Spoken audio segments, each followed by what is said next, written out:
এবার খুলনায় এনসিপির সহযোগী সংগঠনের নেতা মোতালেবের মাথা লক্ষ্য করে গুলি, কানে লাগায় অল্পের জন্য প্রাণে রক্ষা। কালকে বলছে যে এই ওসমান হাদির এই অবস্থা, তুমি বের হইও না, বলে ভাগ্যে যেটা আছে সেটা তো হবেই। শত্রু হইতে পারে, এই এনসিপির সাথে যুক্ত হয়েছে, এইটা নিয়ে কোনো ঝামেলা হইতে পারে। সকালে আমি ফোন দেব, হাত দিছি 11টা বাজে, এর ভিতরে আমার বউ আমার কান্দে দিছে। কি হয়েছে? আপনার ছেলের গুলি করছে, তাড়াতাড়ি নামেন। আওয়ামী ফ্যাসিস্ট যারা ছাত্রলীগ যুবলীগ এদের দ্বারাই ঘটনাটা ঘটছে। ঘটনাস্থল কোনো সিসি ফুটেজ আছে কিনা বা ঘটনার প্রিয়তে গেলে অনেক কিছু আর কি রহস্য উদ্ঘাটন করা সম্ভব হবে। ওসমান হাদি হত্যাকাণ্ড তদন্তে বিচারিক ট্রাইব্যুনাল গঠনে 24 ঘন্টার আলটিমেটাম। খুনিরা ধরা পড়ার আগ পর্যন্ত রাজপথে থাকার হুঁশিয়ারি ইনকিলাব মঞ্চের। নির্বাচনের আগে বিচার নিশ্চিত করতে হবে, এরপর নির্বাচন। দ্রুত বিচারিক ট্রাইব্যুনাল আপনাদের গঠন করতে হবে। ওসমান হাদিকে যারা খুন করেছে তাদেরকে জনতার সামনে এনে আপনারা উপস্থাপন করেন।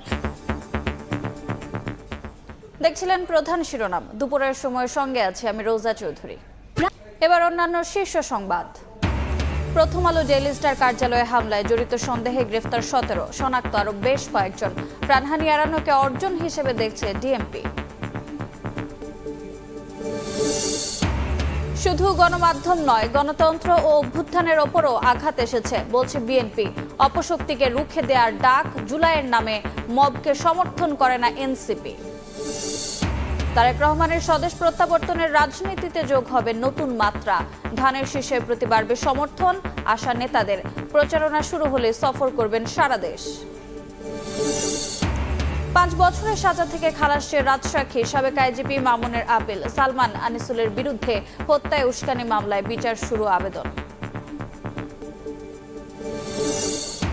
এবং দেশ থেকে পাচার অর্থের 75% হয় বাণিজ্যের আড়ালে। গবেষণার তথ্য, সুরক্ষা কাঠামোর দুর্বলতায় কারণ। বাণিজ্যিক ঘোষণাপত্রে নজরদারির সিদ্ধান্ত কেন্দ্রীয় ব্যাংকের।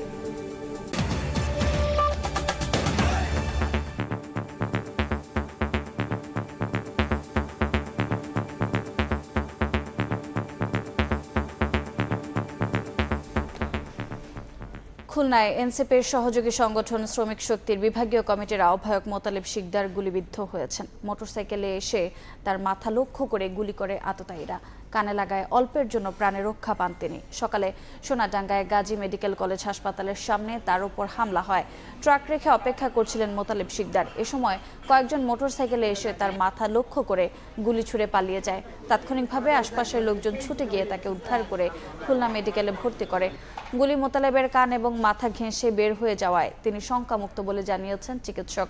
শ্রমিক শক্তির খুলনা বিভাগীয় কমিটির আহ্বায়ক মোতালেব শিকদার পেশায় ট্রাক চালক।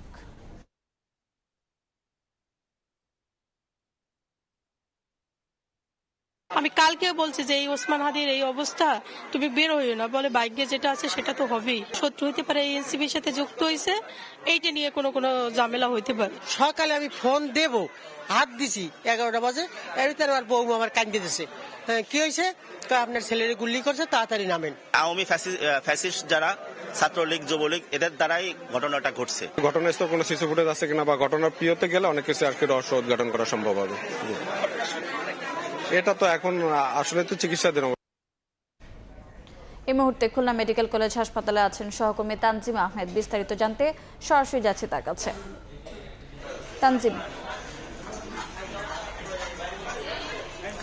খুলনায় জাতীয় নাগরিক পার্টি সহযোগী সংগঠন জাতীয় শ্রম শক্তির যিনি বিভাগীয় কমিটির আহ্বায়ক রয়েছেন মোহাম্মদ মোতালেব শিকদার, তিনি ঘন্টা 2 আগে খুলনা নগরীর যে সোনাডাঙ্গা এলাকা রয়েছে সেখানে সার্জিক্যালের সামনে একটি গুলিতে গুলিবিদ্ধ হওয়ার খবর আমরা শুনেছি এবং তাকে এই মুহূর্তে খুলনা মেডিকেল কলেজ হাসপাতালে রাখা হয়েছে। এর আগে আসলে যে গুলির ঘটনা ঘটে সেই সম্পর্কে পরিবার এবং তার যে রাজনৈতিক সহযোদ্ধারা রয়েছেন তারা আমাদেরকে যেমনটি জানিয়েছেন, তারা বলছেন তিনি তার যে ব্যক্তিগত প্রাইভেট কার সেটিতে এসে সোনাডাঙ্গার সার্জিক্যাল সামনে তিনি গাড়ি থেকে নামেন এবং একটি চায়ের দোকানে তিনি অবস্থান করছিলেন। এ সময় কয়েকজন দুর্বৃত্ত, তারা হেলমেট পরিহিত ছিলেন, তারা এসে তাকে পাশের একটি গলিতে টেনে হিঁচড়িয়ে যান। সেখানে মারধর, কিল ঘুষির পরে এক পর্যায়ে তাকে আসলে গুলি করা হয়। তবে গুলিটি তারা যেটি বলছেন সেটি তার মাথা লক্ষ্য করে গুলি করা হলেও সেটি পাশ কেটে তার আসলে কানের পাশ দিয়ে সেই কানে লেগে মাথায় লেগে আসলে গুলিটি চলে যায় এবং এরপরে রক্তাক্ত অবস্থায় তাকে উদ্ধার করে খুলনা মেডিকেল কলেজ হাসপাতালে নিয়ে আসা হয়। এখানে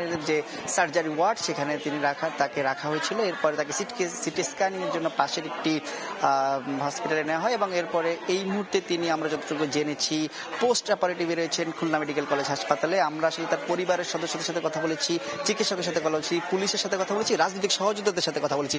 সবাই আসলে বলছেন, পরিবারের সদস্যরা বলছেন তিনি জাতীয় নাগরিক পার্টির সাথে জড়িত থাকায়, বিভিন্ন সভা সমাবেশে যুক্ত হয়, তার প্রতি এই ধরনের হামলা যারা দুর্বৃত্ত রয়েছেন, সন্ত্রাসী রয়েছেন, তারা করতে পারেন বলে তারা আশঙ্কার কথা, তারা আমাদেরকে তাদের ধারণার কথা জানিয়েছেন। তবে এখন পর্যন্ত সর্বশেষ তার চিকিৎসক শারীরিক অবস্থার কথা যদি জানিয়ে রাখতে চাই, সেখানে চিকিৎসক খুলনা মেডিকেল কলেজ হাসপাতালে যে তত্ত্বাবধায়ক রয়েছেন তিনি আমাদেরকে জানিয়েছেন তিনি এই মুহূর্তে আশঙ্কামুক্ত অবস্থায় রয়েছেন।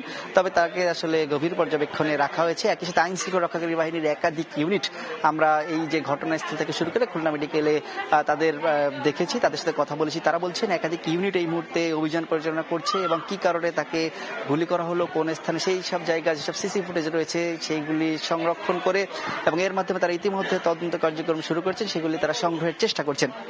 একই সাথে পরিবারের সদস্যরা আমাকে বলছেন তিনি আসলে গতকাল রাতে তার মায়ের সাথে তার যে সর্বশেষ ফোনে কথা হয়, এরপরে এক পর্যায়ে তাদেরকে মুঠোফোনে জানানো হয় তার যিনি স্ত্রী রয়েছেন তাকে। এরপরে তারা আসলে দ্রুত এই মেডিকেলে ছুটে এসে তাকে রক্তাক্ত অবস্থায় দেখতে পান এবং তার যারা রাজনৈতিক সহযোদ্ধা রয়েছেন তারা বলছেন সারা দেশে যে আইন শৃঙ্খলা পরিস্থিতির অবনতি, তারই ধারাবাহিকতা আসলে এই ধরনের ঘটনা এবং যারা জড়িত তারা বিভিন্ন সময় খুলনা নগরীতে এই ধরনের গোলাগুলির ঘটনা ঘটলেও আসামিরা আইনের আওতায় না আসার কারণেই আসলে একই ঘটনা পুনরাবৃত্তি হচ্ছে বলে তার যে সহযোদ্ধা রয়েছেন তারা আমাদেরকে জানিয়েছেন। এছাড়া একই সাথে তারা আসলে সুষ্ঠু তদন্তের দাবি করেছেন। বিভিন্নভাবে আসলে কেন তাকে গুলি করা হলো, এর পিছনে আরো কোনো বিস্তারিত কারণ আছে কিনা, সেই সব বিষয়টিও তারা আসলে সামনে এনে খতিয়ে দেখার কথা বলেছেন এবং তারা বলছেন যে অতি দ্রুত যারা জড়িত তাদেরকে আইনের আওতায় এনে উপযুক্ত বিচার নিশ্চিত করতে হবে বলে দাবির কথা আমাদেরকে জানিয়েছে। তো খুলনা থেকে যে মোহাম্মদ মুতালেব শিকদারকে গুলির ঘটনার খবর আমার কাছেই ছিল সর্বশেষ। সরাসরি যুক্ত ছিলাম খুলনায়। শহীদ ওসমান হাদি হত্যার বিচারে 24 ঘন্টার মধ্যে ট্রাইব্যুনাল গঠনের আলটিমেটাম দিয়েছে ইনকিলাব মঞ্চ। প্রয়োজনে তদন্ত কাজে এফবিআইকে যুক্ত করার দাবি জানিয়ে সংগঠনটির নেতাকর্মীরা বলছে খুনিরা ধরা পড়ার আগ পর্যন্ত রাজপথে থাকবেন তারা। এদিকে গোয়েন্দা সংস্থাগুলোর সংস্কার দাবি করেছে জুলাই মঞ্চ।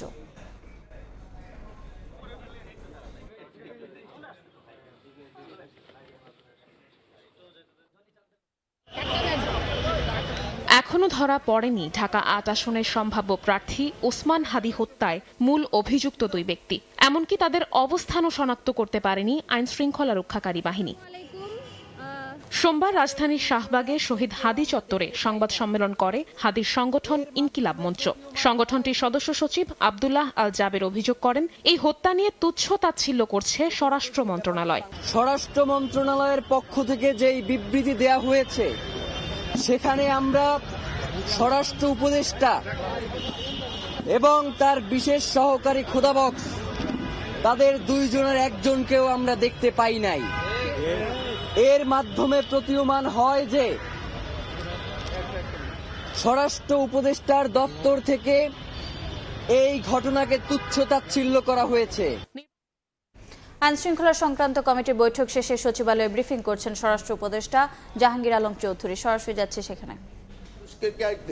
আরো বেশি হারে গ্রেপ্তার করা, গোয়েন্দা নজরদারি আরো বৃদ্ধি করা এবং নিবিড়করণ করা, রাষ্ট্রীয় গুরুত্বপূর্ণ কেপিআই স্থাপনার সময় নিরাপত্তায় বিশেষায়িত বাহিনীকে স্ট্যান্ড বাই রাখা, ঢাকা মহানগরী সহ দেশের গুরুত্বপূর্ণ স্থানসমূহে চেকপোস্ট বসিয়ে তল্লাশি কার্যক্রম বৃদ্ধি করা, পুলিশ সদর দপ্তরের কন্ট্রোল রুমের মাধ্যমে তা নিয়মিতভাবে মনিটরিং করা এবং নগরীর বিভিন্ন স্থানে স্থাপিত সিসিটিভি ক্যামেরার মাধ্যমে সার্বক্ষণিকভাবে আইনশৃঙ্খলা পরিস্থিতি পর্যবেক্ষণ করা।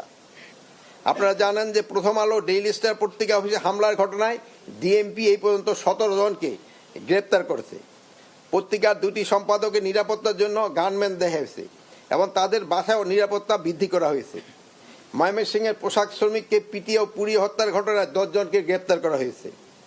আগামী 25শে ডিসেম্বর 2025 তারিখে বিএনপি ভারপ্রাপ্ত চেয়ারম্যান তারেক রহমান দেশে আগমন উপলক্ষেও সর্বোচ্চ নিরাপত্তা ব্যবস্থা গ্রহণ করা হয়েছে। ডেভিল হান্ট ফেজ 2 অপারেশনের অংশ হিসাবে 2000 চেকপোস্ট বসানো হয়েছে। এর মধ্যে বিভিন্ন স্থানে প্রাইভেট কার, মোটরসাইকেল তল্লাশি করা হচ্ছে এবং অবৈধ অস্ত্র উদ্ধার কার্যক্রম চলছে। নির্বাচন উপলক্ষে পুলিশের প্রশিক্ষণ 3 ভাগের 2 ভাগে ইতিমধ্যে সম্পন্ন হয়েছে। বডি অন ক্যামেরা ব্যবহারের বিষয়ে তাদের প্রশিক্ষণ দেওয়া হয়েছে। তাছাড়া সবাই সারা দেশে আইন শৃঙ্খলা পরিস্থিতির সার্বিক পর্যালোচনা, সহিংসতা সৃষ্টিকারীদের বিরুদ্ধে ব্যবস্থা গ্রহণ, চুরি, ছিনতাই, চাঁদাবাজি, দখলবাজি, সংঘবদ্ধ দুষ্কৃতিকারীদের কর্মকাণ্ড রোধে ব্যবস্থা গ্রহণ, জুলাই হত্যাকাণ্ডের শহীদদের মামলার রেকর্ড তদন্ত অগ্রগতি, দেশের অস্থির সৃষ্টিকারী উস্কানিমূলক সাইবার প্রচারণার বিরুদ্ধে ব্যবস্থা গ্রহণ, নারী ও শিশু নির্যাতন ও ধর্ষণের বিরুদ্ধে আইনগত ও সামাজিক প্রতিরোধ গড়ে তোলা, মাদকের অপব্যবহার রোধে কার্যকর ব্যবস্থা গ্রহণ, শীর্ষ সন্ত্রাসী জামিন ও পরবর্তীতে সন্ত্রাসী কার্যক্রম ও প্রতিরোধ, নির্মূল, নিয়ন্ত্রণ ও নিষিদ্ধ ঘোষিত সংগঠন সমূহ অপতৎপরতা রোধে ব্যবস্থা গ্রহণ, গার্মেন্টস শিল্প কারখানা শ্রমিকদের বেতন বোনাস পরিশোধ নিশ্চিত করা, গার্মেন্টস কারখানা, ঔষধ শিল্প সহ বিভিন্ন শিল্প প্রতিষ্ঠানে বিশৃঙ্খলা সৃষ্টির অপতৎপরতা প্রতিরোধে ব্যবস্থা গ্রহণ, অস্ত্র জমা, অবৈধ অস্ত্র উদ্ধার অভিযান পরিচালনা, সীমান্ত পার্বত্য অঞ্চলের পরিস্থিতি, রোহিঙ্গা ক্যাম্পের আইন শৃঙ্খলা সার্বিক পরিস্থিতি ইত্যাদি বিষয়ে আলোচনা করা হয়েছে। মাননীয় উপদেষ্টা, একটা বিষয় হলো ওসমান হাদির ওই ঘটনার পরে, তার এই মৃত্যুর ঘটনার পরে এবং ওই সময় বিভিন্ন রাজনৈতিক দল, বিশেষ করে গণ অধিকার পরিষদের জেনারেল সেক্রেটারি, সে বলেছে যে 50 জনের মতো হিট লিস্ট করা হয়েছে। সেখানে এই ব্যাপারে আপনার কাছে কোনো তথ্য আছে কিনা? যদি না থাকেন, যারা বলেছে তাদের থেকে তথ্য নেবেন কিনা, আপনার বক্তব্য। এখন যারা এই ইসে আছে, মানে আমরা কিন্তু আপনারা জানেন যারা এই হিট লিস্ট বা ভালনারেবল, তাদের আমরা অলরেডি হাতিয়ার, গানম্যান আমরা দিয়ে দিয়েছি। আর এইটার ব্যাপারে আমাদের যে ইন্টেলিজেন্স অর্গানাইজেশনগুলি আছে, ডিজিএফআই, এনএসআই এবং এসবি, তারা নিজেরা বসে একটা কারা কারা ইসে মানে ভালনারেবল তাদের একটা লিস্টও করা হয়েছে এবং তাদের হাত এই গানম্যান দেওয়া হয়েছে। অনেকে আবার অবশ্য গানম্যান নিতে চায়ও নাই। কতজনকে গানম্যান দেওয়া হয়েছে? এই পর্যন্ত 18 না 20 জনের মতো মনে হয় দেওয়া। গানম্যান কিন্তু একজনই থাকে, একজনই।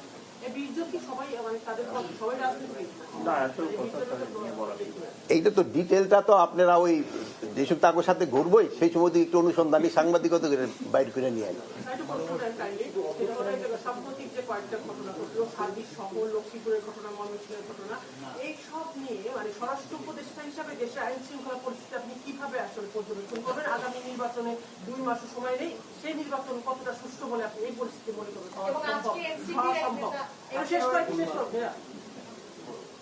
ঠিক আছে, আপনি তো বলেন।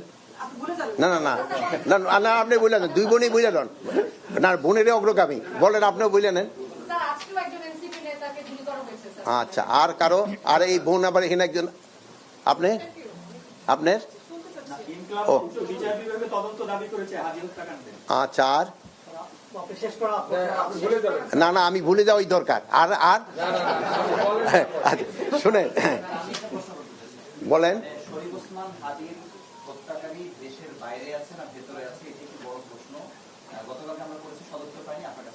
আর না না, আর সব কটা শুনে নেই, তারপরে চলে যাবো। না, আর একটা হলো আপনাদের কিছু কিছু প্রশ্ন থাকবে জগন্নাথ ইউনিভার্সিটি নির্বাচন সংক্রান্ত, এগুলো আপনারা কিন্তু জিজ্ঞেস করবেন। এখন হলো ওসমান হাদি ভাইয়ের ব্যাপারে গতকাল কিন্তু আমরা একটা প্রেস ব্রিফিং আপনাদের করা হয়েছে এবং ওখানে যারা যারা এটার সাথে মানে ওদের থেকে তো আমি ইনফরমেশন পাই, মানে মেইন লোকগুলি আপনাদের ওই ইনফরমেশনটা দিচ্ছে। ওইটা ছাড়া আমার কাছে এক্সট্রা কোনো ইনফরমেশন নেই। একদিনে ওইরকম কোনো পরিবর্তন হয়নি, একদিনে আর ওইরকম কোনো পরিবর্তন। যেমন প্রথম আলোর এটা পরিবর্তন আছে যে সকাল পর্যন্ত আমাদের ছিল 10 জন, এখন হয়ে গেছে 17 জন। তারপরে আপনার ইসেরটা যেটা ওই কি বলে 30 সালের ওখানে যে ময়মনসিংহে হলো, ওই ঘটনাটায় অলরেডি আমরা কিন্তু র্যাব 7 জন এবং পুলিশ 3 জন অ্যারেস্ট করা হয়েছে। প্লাস ওই যে ইসে নোয়াখালীর যে ইসে লক্ষ্মীপুরের ঘটনাটা কিন্তু তদন্ত চলতেছে। এটা এক একজনে এক এক রকম কথা বলতেছে, বাট তদন্তের পরে বোঝা যাবে এই অ্যাকচুয়াল কি ঘটনাটা। আর একটা হলো খুলনার, হ্যাঁ খুলনার একটা ঘটনা ঘটছে, ওটাও মানে কিছুক্ষণ আগেই ঘটছে, মানে 10টা সাড়ে 10টার দিকে 11টার দিকে ঘটছে। আমরা এই অলরেডি আমি কেএমপি কমিশনারের সাথে কথা বলছি, উনি পুরো ঘটনাটা বিস্তারিত জেনে আমাদের জানাবে। সরাসরি যুক্ত ছিলাম সচিবালয়ে। স্বরাষ্ট্র উপদেষ্টার বক্তব্যের বাকি অংশ দেখতে ভিজিট করুন সময় টিভির ফেসবুক পেজে। প্রথম আলো ডেইলি স্টার কার্যালয়ে হামলায় জড়িত 17 জনকে গ্রেফতার করেছে পুলিশ। শনাক্ত আরও বেশ কয়েকজনকে ধরতে চলছে অভিযান। এ ঘটনায় সন্ত্রাস দমন ও ডিজিটাল নিরাপত্তা সহ 4টি ধারায় মামলা করেছে প্রথম আলো। এদিকে হামলা ভাঙচুরের দিন প্রাণহানি এড়ানোকে অর্জন হিসেবে দেখছে ডিএমপি। শরীফ ওসমান হাদির মৃত্যুর খবরে 18 ডিসেম্বর উত্তাল হয়ে ওঠে ঢাকার রাজপথ। উত্তেজিত জনতার একটি অংশ প্রথম আলো ডেইলি স্টার কার্যালয়ে ভাঙচুর ও অগ্নিসংযোগ করে। এ নিয়ে দেশের পাশাপাশি আন্তর্জাতিক অঙ্গনেও সমালোচনার ঝড় ওঠে। সরকারের পাশাপাশি রাজনৈতিক দলগুলোর পক্ষ থেকেও জানানো হয় নিন্দা। হামলার 4 দিন পরে সংবাদ সম্মেলন করে ডিএমপি ক্রাইম অ্যান্ড অপারেশন বিভাগের প্রধান জানান, হামলায় অভিযুক্ত ও লুটের ঘটনায় অংশ নেয়া 31 জনকে সিসিটিভি ফুটেজ ও গণমাধ্যমে প্রকাশিত ছবি দেখে শনাক্ত করেছে আইনশৃঙ্খলা বাহিনী। গ্রেপ্তার করা হয়েছে 17 জনকে। গণমাধ্যমের এই ন্যাক্কারজনক ঘটনায় এখন পর্যন্ত প্রথম আলো মামলা করেছে। ডেইলি স্টারের মামলাটা প্রক্রিয়াধীন, কারণ তাদের কি পরিমাণ ক্ষয়ক্ষতি হয়েছে তারা এটা নির্ধারণ করতেছে। এখন পর্যন্ত থানা পুলিশ কর্তৃক 13 জন এবং সিটিটিসি কর্তৃক 3 জন, ডিবি কর্তৃক 1 জন, মোট 17 জনকে গ্রেফতার করতে আমরা সক্ষম হয়েছি। সাংবাদিকদের প্রশ্নের উত্তরে ডিএমপির এই কর্মকর্তা বলেন, প্রাণহানি এড়ানোকে বড় অর্জন হিসেবে দেখছেন তারা। পেনাল কোড, স্পেশাল পাওয়ার act, cyber security act, anti terrorism act, 4টা আইনে একটা মামলা হয়েছে। এদিকে রাষ্ট্রীয় অতিথি ভবন যমুনায় দেশের সার্বিক আইনশৃঙ্খলা পরিস্থিতি পর্যালোচনায় সংশ্লিষ্টদের নিয়ে বৈঠক করেন প্রধান উপদেষ্টা। এ সময় যে কোনো মূল্যে আইনশৃঙ্খলা পরিস্থিতি স্বাভাবিক রাখতে এবং সহিংসতা ও বিশৃঙ্খলায় জড়িতদের দ্রুত আইনের আওতায় আনার নির্দেশনা দেন ডক্টর মোহাম্মদ ইউনূস। তানভীর হাসান মেঘ, সময় সংবাদ, ঢাকা। শুধু গণমাধ্যম নয়, গণতন্ত্র ও অভ্যুত্থানের ওপরও আঘাত এসেছে বলে মন্তব্য করেছে বিএনপি মহাসচিব মির্জা ফখরুল ইসলাম আলমগীর। অপশক্তিকে রুখে দিতে ঐক্যবদ্ধ হওয়ার আহ্বান জানিয়েছেন তিনি। এদিকে জুলাইয়ের নামে মবকে সমর্থন করে না এনসিপি, জানিয়েছেন দলটির আহ্বায়ক নাহিদ ইসলাম। রাজধানীতে আয়োজিত সভায় গণমাধ্যমের নিরাপত্তাহীনতার কথা তুলে ধরেন সম্পাদকেরা। ওসমান হাদি হত্যার ঘটনায় ক্ষোভের বহিঃপ্রকাশে ঘটে নজিরবিহীন ঘটনা। উত্তেজিত একদল জনতা ভাঙচুর, অগ্নিসংযোগ করে প্রথম আলো ও ডেইলি স্টারের কার্যালয়ে। গণমাধ্যমের ওপর হামলায় দেশ বিদেশে সৃষ্টি হয় তীব্র প্রতিক্রিয়া। সোমবার সকালে রাজধানীর একটি হোটেলে সম্পাদক পরিষদ এবং সংবাদপত্র মালিকদের সংগঠন নোয়াব আয়োজন করে প্রতিবাদ সভা। এতে সম্পাদকরা জানান গণমাধ্যমের নিরাপত্তাহীনতার কথা। মত প্রকাশ তো অনেক দূর হয়ে গেছে, এখন বেঁচে থাকার অধিকারের ব্যাপারে এসে গেছে। আপনারা এখানে, আপনাদের সঙ্গে আমরা আছি, আমাদের সঙ্গে আপনারা থাকবেন। খুব পরিষ্কারভাবে এই গোষ্ঠীটির লক্ষ্য প্রস্ফুটিত হয়েছে।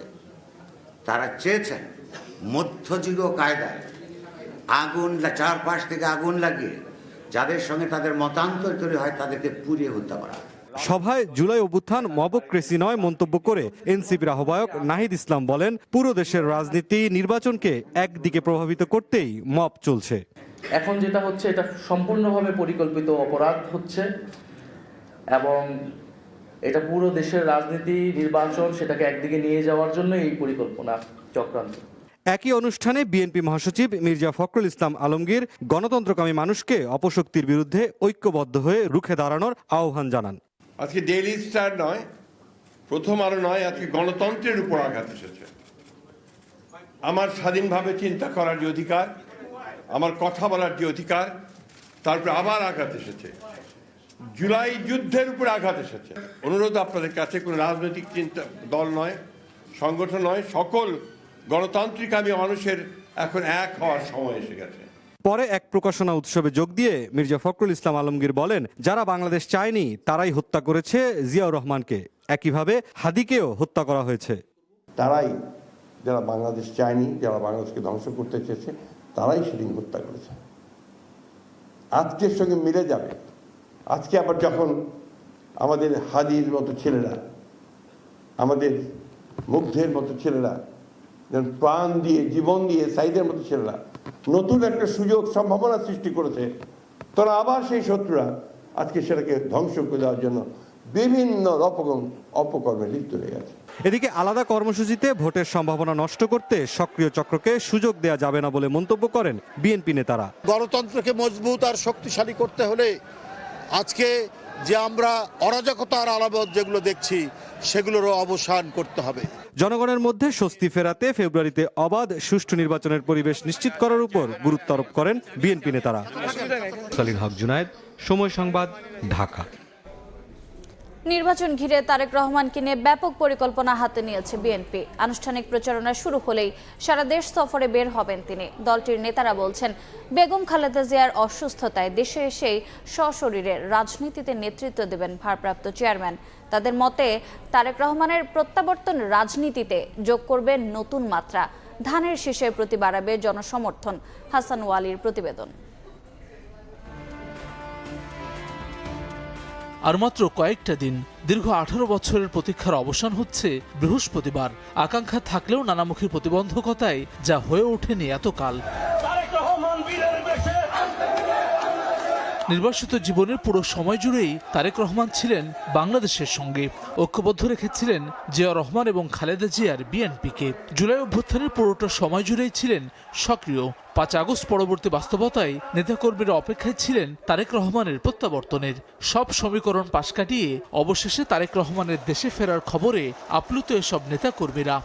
আমরা আশা করি তার আশার মধ্য দিয়ে বিএনপি আরও শক্তিশালী হবে। সকল অপশক্তিকে, সকল দেশবিরোধী ষড়যন্ত্রকে আমরা তার নেতৃত্বেই আমরা রাজপথে আমরা তাকে ধূলিসাৎ করব। মানবিক আগামীর যে বাংলাদেশ বিনির্মাণ হবে, সেই বিনির্মাণে তিনি হবেন প্রধান নেতা।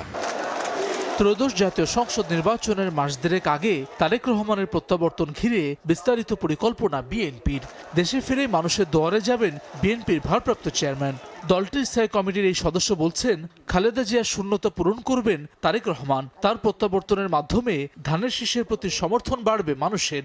খালেদা জিয়া যতই উনি সুস্থ হয়ে আসুক, ঠিক ওইভাবে তো উনি আর মাঠে আসতে পারছেন না। যেটা উনি করতেন সারা বাংলাদেশে ঘুরে, সেটা তো করতে হবে আমাদের ভারপ্রাপ্ত চেয়ারম্যানকে। ধানের শীষের প্রতি যে সাপোর্টটা বলেন, সব কিছু কিন্তু তারেক রহমান আসলে এটা আরো বেশি বৃদ্ধি পাবে। বিএনপি বলছে, দেশব্যাপী গণসংযোগে তারেক রহমানের নিরাপত্তা নিশ্চিত করতে হবে সরকারকেই। দলটির স্থায়ী কমিটির এই সদস্যের মতে, নির্বাচনমুখী দেশে তারেক রহমানের আগমন নতুন মাত্রা যোগ করবে। নির্বাচন নিয়ে ইতিবাচক একটা অবস্থানে আমরা চলে গেছি। তারেক রহমান সাহেবের আগমন তো স্বাভাবিকভাবে এটার সাথে একটা মাত্রাতে যোগ করবে। উনি তো জনগণের নেতা, ওনাকে জনগণের কাছে যেতে হবে এবং জনগণের কাছে যাবেন, সেটাই বিএনপির রাজনীতি ছিল সবসময়। শুধু একজন নাগরিক নয়, উনি একজন সবচেয়ে বড় দলের নেতা। তো সুতরাং এটা তো সরকারের দায়িত্ব প্রোটেকশন দেওয়া। এদিকে তারেক রহমানের প্রত্যাবর্তনকে স্মরণীয় করতেও বৃহৎ পরিকল্পনা নিয়েছে বিএনপি। সংবর্ধনা সহ অন্যান্য আয়োজন সুষ্ঠুভাবে করতে গঠন করা হয়েছে আলাদা অভ্যর্থনা কমিটি। হাসান ওয়ালি, সময় সংবাদ, ঢাকা। ভোটের সময় ঘনিয়ে এলে ভোটারদের ভয় কেটে যাবে বলে মন্তব্য করেছেন সিএসএএমএম নাসির উদ্দিন। রাজধানীর তেজগাঁওয়ে পোস্টাল ব্যালটের কার্যক্রম পরিদর্শন করে তিনি দাবি করেন, নির্বাচন কমিশনের প্রতি মানুষের আস্থা রয়েছে। এবার উৎসব মুখর পরিবেশে ভোট হবে। পোস্টাল ব্যালটে ভোট দিতে এরই মধ্যে নিবন্ধন করেছেন 6.25 লাখ ভোটার। পোস্টাল ব্যালটে ভোট দিতে এখন পর্যন্ত পোস্টাল ভোট বিডি অ্যাপে নিবন্ধন করেছেন 6.25 লাখ প্রবাসী। এর মধ্যে সবচেয়ে বেশি নিবন্ধন করেছেন সৌদি আরব থেকে প্রায় 1,39,000। পোস্টাল ব্যালটের কার্যক্রম বাস্তবায়নে সহযোগিতা করছে ডাক বিভাগ। সোমবার সকালে তেজগাঁয়ের মেল প্রসেসিং সেন্টার পরিদর্শন করেন সিএসএএমএম নাসির উদ্দিন। এ সময় ভোটারের কাছে ডাকযোগে ব্যালট প্রেরণ ও ফেরত আনার প্রক্রিয়া সম্পর্কে ধারণা নেন তিনি। পরে সাংবাদিকদের সিএসি বলেন, গোপনীয়তা ও নিরাপত্তা নিশ্চিত করেই পোস্টাল ভোট সম্পন্ন করা হবে। এই প্রথমবারের মতো আমরা যে উদ্যোগটা নিলাম, আমরা আশা করছি এটা একটা সারা বিশ্বে একটা মডেল হয়ে থাকবে। এই চ্যালেঞ্জগুলো যাতে অ্যাড্রেস করা যায় প্রপারলি, আমরা তো বহুদিন ধরে তো এক্সারসাইজ করেছি, বহু বিশেষজ্ঞের সাহায্য নিয়েছি। যত চ্যালেঞ্জই ছিল সেগুলো আমরা অ্যাড্রেস করে এগিয়ে আসছি, এ পর্যন্ত এগিয়ে আসছি। বাকিটাও ইনশাল্লাহ আপনাদের সহযোগিতায় আমরা সম্পন্ন করবো ইনশাল্লাহ। নির্বাচনী পরিবেশ নিয়ে সিএসি বলেন, ভোটের সময় ঘনিয়ে আসার সঙ্গে সঙ্গে ভোটারদের ভয় কেটে যাবে। আস্থা তো আছে, রাস্তা তো ফিরে আসা তো ব্যাপার নেই। ইলেকশনের ব্যাপারে সবাই এক, আমরা সুন্দর নির্বাচন সবাই চাই, সবাই মিলে আমরা ইনশাল্লাহ এটা করব। আগামী 25 ডিসেম্বর পর্যন্ত পোস্টাল ব্যালটের মাধ্যমে ভোট দিতে নিবন্ধন করতে পারবেন প্রবাসী বাংলাদেশিরা। কাউসারা চৌধুরী কুমু, সময় সংবাদ, ঢাকা। ইউক্রেন যুদ্ধের অভিজ্ঞতার ভিত্তিতে বাংলাদেশের ভূরাজনৈতিক পরিস্থিতি নিয়ে উদ্বেগ জানিয়েছেন রাশিয়ার রাষ্ট্রদূত আলেকজান্ডার খুজিন। প্রতিবেশী দেশের সঙ্গে যত দ্রুত সম্ভব উত্তেজনা কমানো প্রয়োজন বলেও মনে করেন তিনি। সকালে দূতাবাসের সাংবাদিকদের সঙ্গে মতবিনিময়ের সময় আলেকজান্ডার খুজিন আরও বলেন, নির্বাচনের তফসিল ঘোষণা ইতিবাচক অগ্রগতি, তবে ভোটের ফলাফল না আসা পর্যন্ত মস্কোর পক্ষ থেকে চূড়ান্ত কোনো মূল্যায়ন করা সম্ভব নয়। চলমান অস্থিরতা ও সাম্প্রতিক সহিংসতার ঘটনা উল্লেখ করে রুশ রাষ্ট্রদূত বলেন, চরমপন্থা ও সহিংসতামুক্ত পরিবেশে নির্বাচন অনুষ্ঠিত হওয়া জরুরি। ঢাকা দিল্লির দ্বিপাক্ষিক সম্পর্ক নিয়ে রাষ্ট্রদূত বলেন, পরিস্থিতি পর্যবেক্ষণ করছে মস্কো। এটি শুধু দুই দেশের জন্য নয়, পুরো দক্ষিণ এশিয়ার জন্য গুরুত্বপূর্ণ। We are waiting for the elections, parliamentary elections. And we, as I may say, that we keep the fingers crossed, inshallah, that elections commissions will be held on the date which has been announced by the Election Commission, 12th of February. This is very historical event and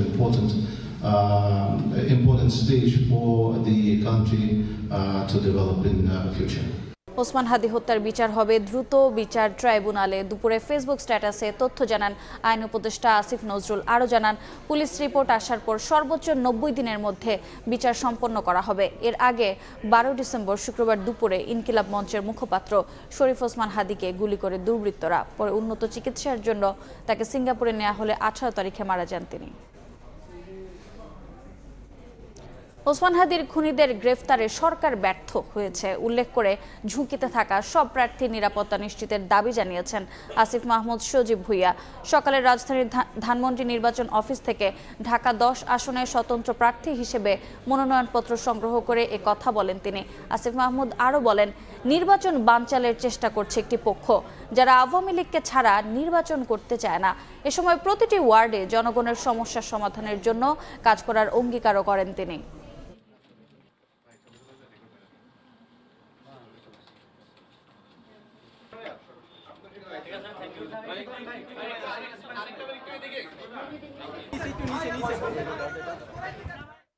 শরীফ ওসমান হাদির যেই হত্যার ঘটনা ঘটেছে, আমরা দেখেছি এখন পর্যন্ত সরকার আসামিদেরকে গ্রেফতার করতে ব্যর্থ হয়েছে। ফ্রিলি মুভ না করতে পারি তাহলে নির্বাচনী প্রতারণার ক্ষেত্রে আমরা অনেকটাই পিছিয়ে যাওয়ার সম্ভাবনা আছে। শুধু আমি না, এই ধরনের যাদের ক্ষেত্রেই ঝুঁকি আছে তাদেরকে নিরাপত্তা দেওয়ার জন্য সরকার সর্বোচ্চ ব্যবস্থা গ্রহণ করবে। আমার আসনের জনগণের যে সমস্যাগুলো আছে, প্রত্যেকটি থানার প্রত্যেকটি ওয়ার্ডের ইন্ডিভিজুয়াল যে প্রবলেমগুলো আছে সেগুলো সমাধানের জন্য আমার সেই অভিজ্ঞতা কাজে আসবে। এবং একই সাথে এই প্রত্যেকটি ওয়ার্ডেই অনেকেই আমাদেরকে সহযোগিতা করছেন, এগিয়ে আসছেন। সারা দেশে বিভিন্ন সংসদীয় আসনের বিপরীতে নির্বাচন অফিস থেকে মনোনয়নপত্র সংগ্রহ করছেন প্রার্থী সমর্থকরা। বগুড়া 7 আসনে বিএনপি চেয়ারপারসন বেগম খালেদা জিয়ার পক্ষে মনোনয়নপত্র সংগ্রহ করা হয়েছে। সহকারী রিটার্নিং অফিসার মোহাম্মদ হাফিজুর রহমানের কাছ থেকে ফরম সংগ্রহ করেন চেয়ারপারসনের উপদেষ্টা হেলালুজ্জামান তালুকদার লালু। এ সময় বিএনপির স্থানীয় নেতাকর্মীরা উপস্থিত ছিলেন। এদিকে পটুয়াখালীর বিভিন্ন আসনে বিএনপি ও ইসলামী আন্দোলন বাংলাদেশের প্রার্থীরা মনোনয়নপত্র সংগ্রহ করেছেন। আজকে বগুড়া 7 এলাকার বিএনপি শীর্ষস্থানীয় নেতৃবৃন্দ একত্র হয়ে গাবতলীতে এসে আমরা আবার মনোনয়ন করলাম। এটা নেতাকর্মীর চাহিদা মোতাবেক আমরা তুলতেই পারি, সেই জন্য আজকে আমরা আবারও তুলেছি। এবং আমরা বিকাল 3টায় অনুরূপভাবে শাহজাহানপুরের নেতাকর্মীকে নিয়ে শাহজাহানপুরে একটা করব।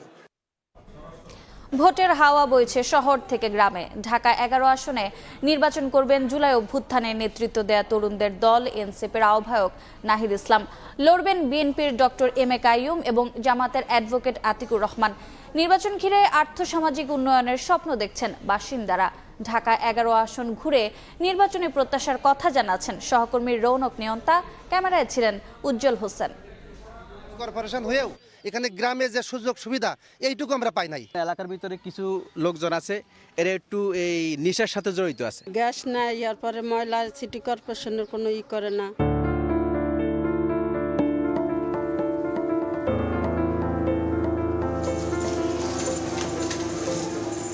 ঢাকা 11 আসনের বাড্ডার সাতারকুল রোড, অলিগলিও খানাখন্দে ভরা, হাঁটাই যেন দায়।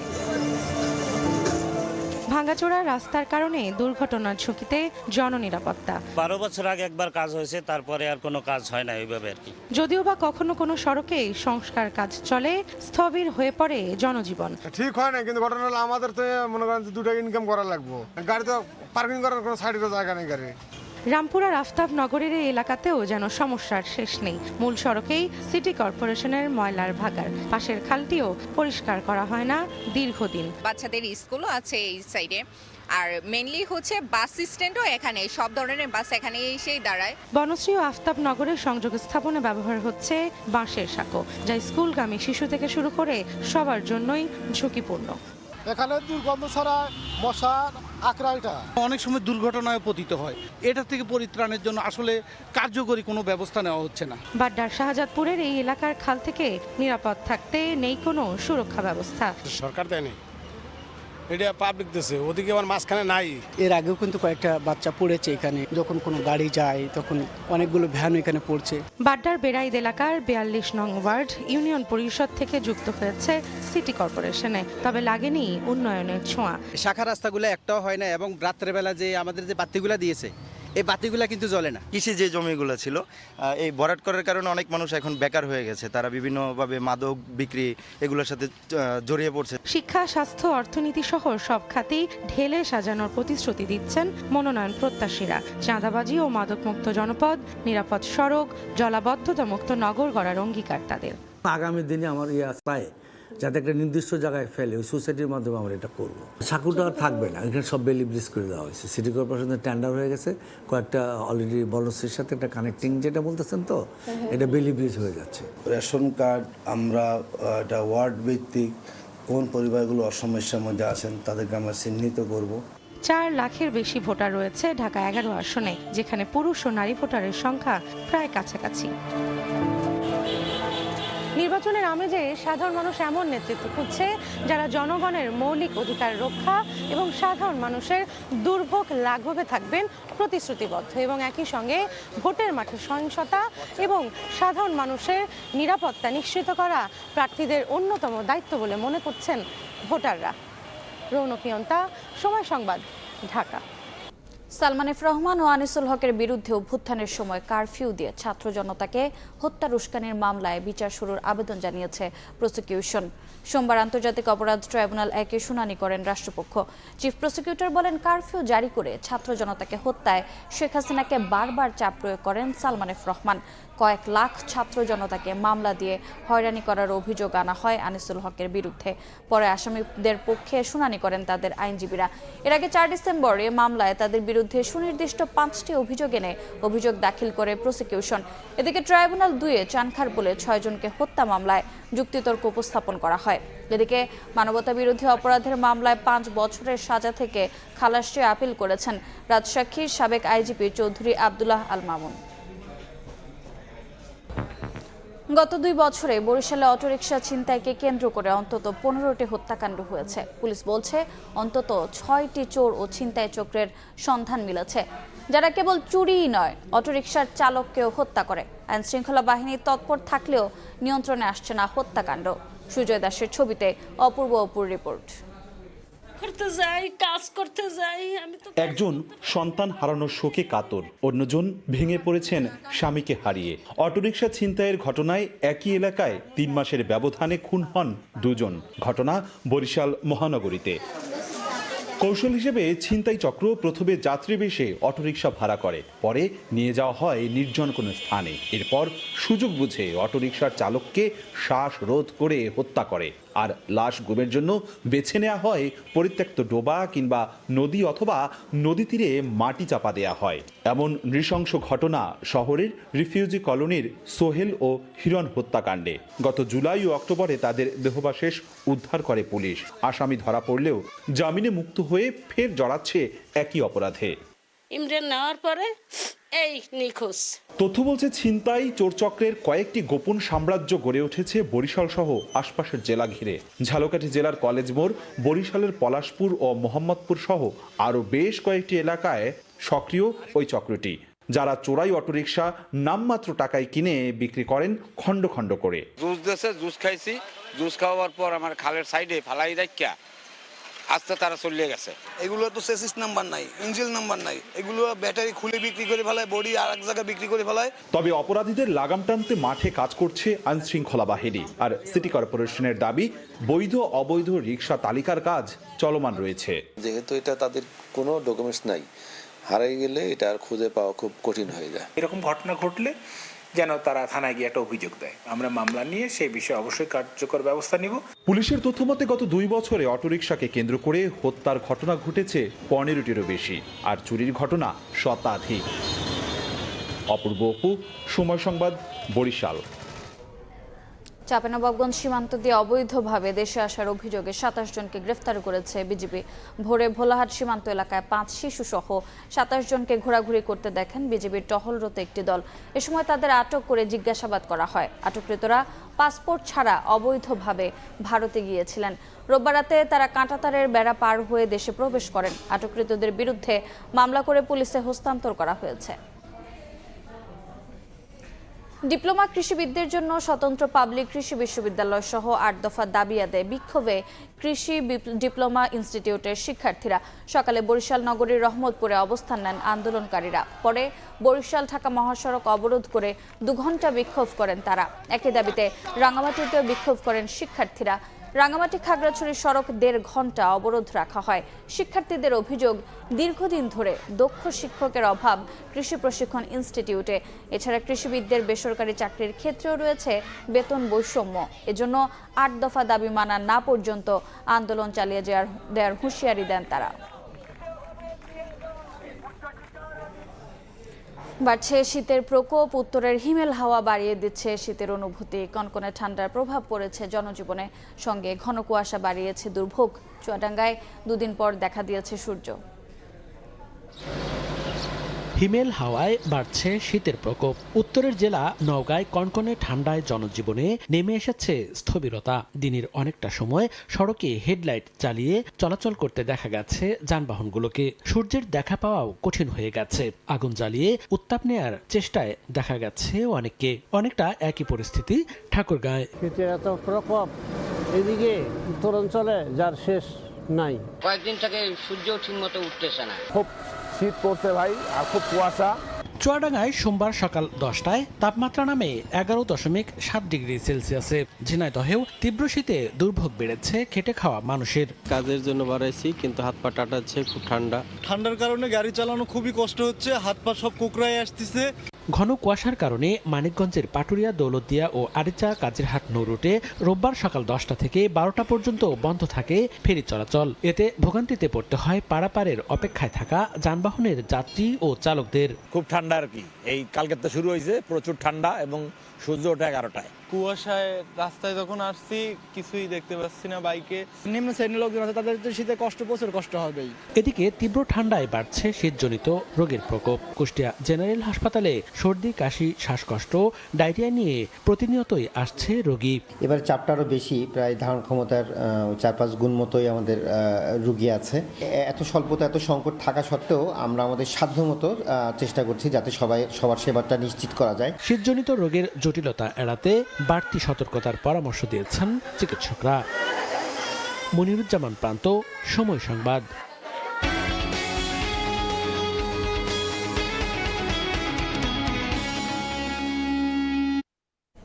সুরক্ষা কাঠামোর দুর্বলতায় বাণিজ্যের আড়ালে পাচার হয় 75% অর্থ। সুনির্দিষ্ট তথ্য না থাকলেও মিথ্যা ঘোষণা দিয়ে গ্রে লাইনে থাকা পাচারের অর্থের পরিমাণ বছরে গড়ে $8.27 বিলিয়ন বলছেন গবেষকরা। এবার অর্থ পাচার ঠেকাতে ব্যাংকগুলোর উপর কঠোর নজরদারি ও পরিদর্শনের সিদ্ধান্ত কেন্দ্রীয় ব্যাংকের। সেলিয়া সুলতানার রিপোর্ট। এই মুহূর্তে অর্থনৈতিক স্থবিরতার প্রভাব আমদানি রপ্তানিতে। তবে নতুন বছরে বিনিয়োগ বাড়ার প্রত্যাশার সাথে এখন থেকেই কঠোর নজরদারি বাংলাদেশ ব্যাংকের। দেশের ৭৫% অর্থ পাচার হয় বাণিজ্যের আড়ালে। ওভার ও আন্ডার ইনভয়েসিং এর মাধ্যমে এই অর্থ পাচারের কোনো সুনির্দিষ্ট অঙ্ক নেই বাংলাদেশ ব্যাংকের কাছে। তবে বিআইবিএম এর গবেষণায় উঠে আসে ২০১৫ সালের অর্থ পাচার প্রতিরোধ আইন সংশোধনের পর মাত্র ৯৫টি পাচারের ঘটনা তদন্ত হয়েছে, যার আর্থিক পরিমাণ ৩,২০০ কোটি টাকার বেশি। বাণিজ্যিক ঘোষণাপত্রে অর্থ পাচারের কারণ হিসেবে বলা হয় বাণিজ্যের মাধ্যমে বড় অঙ্কের অর্থ লেনদেন করা সম্ভব হয়।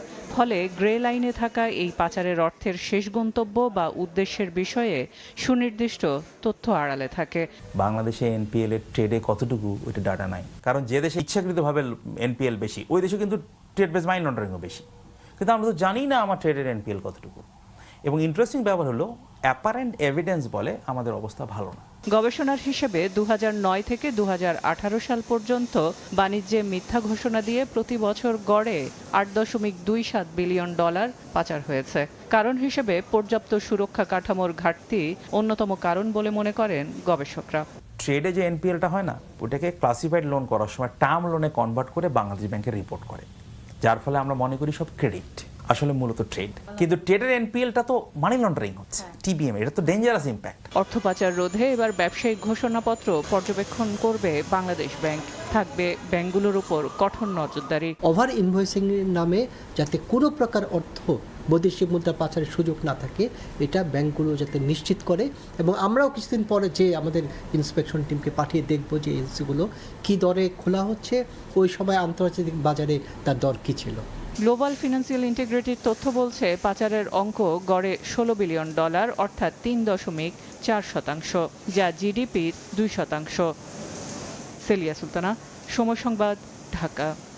40 বছর ধরে অসংখ্য খুশির মিছিল ছিল আইডিএলসি, থাকবে আগামীতেও। দেশের বাইরের খবর, ইন্দোনেশিয়ায় বাস উল্টে অন্তত 16 জন নিহত হয়েছেন। এ ঘটনায় আহত হয়েছেন আরও 18 জন, যাদের মধ্যে 5 জনের অবস্থা আশঙ্কাজনক। স্থানীয় সময় সোমবার দেশটির প্রধান দ্বীপ জাভায় এ সড়ক দুর্ঘটনা ঘটে। উদ্ধারকর্মীরা জানান 34 জন যাত্রী নিয়ে বাসটি রাজধানী জাকার্তা থেকে যুগার্তা যাচ্ছিল। এ সময় দ্রুত গতিতে চলছিল বলে জানান যাত্রীরা। এক পর্যায়ে সেটি নিয়ন্ত্রণ হারিয়ে সড়ক বিভাজকে ধাক্কা দিয়ে উল্টে যায়। এতে ঘটনাস্থলে 6 জন এবং হাসপাতালে যাওয়ার পথে আরও 10 জনের মৃত্যু হয়। পুলিশ ও উদ্ধারকর্মীরা ঘটনাস্থলে পৌঁছে উদ্ধার অভিযান শুরু করে। আহতদের স্থানীয় হাসপাতালে ভর্তি করা হয়েছে।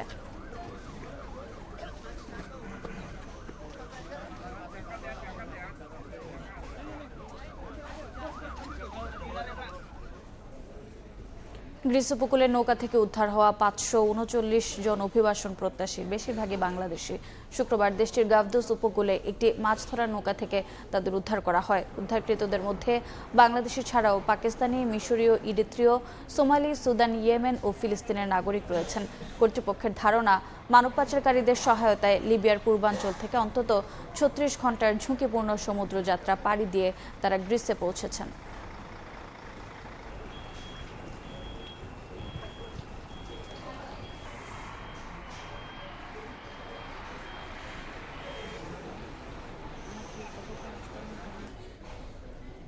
এবারে খেলার খবর। বছরের শেষ ম্যাচে ভিয়ারিয়ালের বিপক্ষে 2-0 ব্যবধানের জয় পেয়েছে বার্সেলোনা।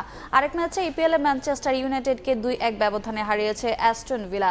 লা লিগায় টানা 8ম ম্যাচে জয়ের খোঁজে মাঠে নামে বার্সা। মাত্র 12 মিনিটে লিড নেয় কাতালানরা। পেনাল্টি থেকে গোল করে দলকে 1-0 এগিয়ে দেন রাফিনিয়া। ম্যাচের 63 মিনিটে লামিন ইয়ামালের গোলে লিড দ্বিগুণ করে বার্সা। শেষ পর্যন্ত 2-0 ব্যবধানের জয় পয়েন্ট টেবিলের শীর্ষে থেকে বছর শেষ করল দলটি। এদিকে ইপিএল অ্যাস্টন ভিলার বিপক্ষে নরবরে ফুটবল খেলে ম্যানচেস্টার ইউনাইটেড। 45 মিনিটে রজার্সের গোলে স্কোরশিট খোলে অ্যাস্টন ভিলার। প্রথমার্ধের যোগ করার সময়ে সমতায় ফেরে ম্যানচেস্টার ইউনাইটেড। তবে 57 মিনিটে রজার্সের দ্বিতীয় গোলে শেষ পর্যন্ত 2-1 ব্যবধানের হার নিয়ে বছর শেষ করতে হয় রেড ডেভিলদের। এ পর্যায়ে শীর্ষ সংবাদগুলো জানিয়ে দিচ্ছি আরেকবার। এবার খুলনায় এনসিপির সহযোগী সংগঠনের নেতা মোতালেবের মাথা লক্ষ্য করে গুলি, কানে লাগায় অল্পের জন্য প্রাণে রক্ষা। ফ্যাসিস্ট সমর্থকদের দোষছেন স্বজন ও কর্মীরা। এনসিপির 6 নেতা ও 2 সম্পাদক সহ 10 জন পাচ্ছেন গানম্যান, জানালেন স্বরাষ্ট্র উপদেষ্টা তারেক রহমানের। প্রত্যাবর্তন ঘিরে নিশ্ছিদ্র নিরাপত্তা ব্যবস্থা। এবং শুধু গণমাধ্যম নয়, গণতন্ত্র ও অভ্যুত্থানের ওপরও আঘাত এসেছে বলছে বিএনপি। অপশক্তিকে রুখে দেওয়ার ডাক, জুলাইয়ের নামে মবকে সমর্থন করে না এনসিপি।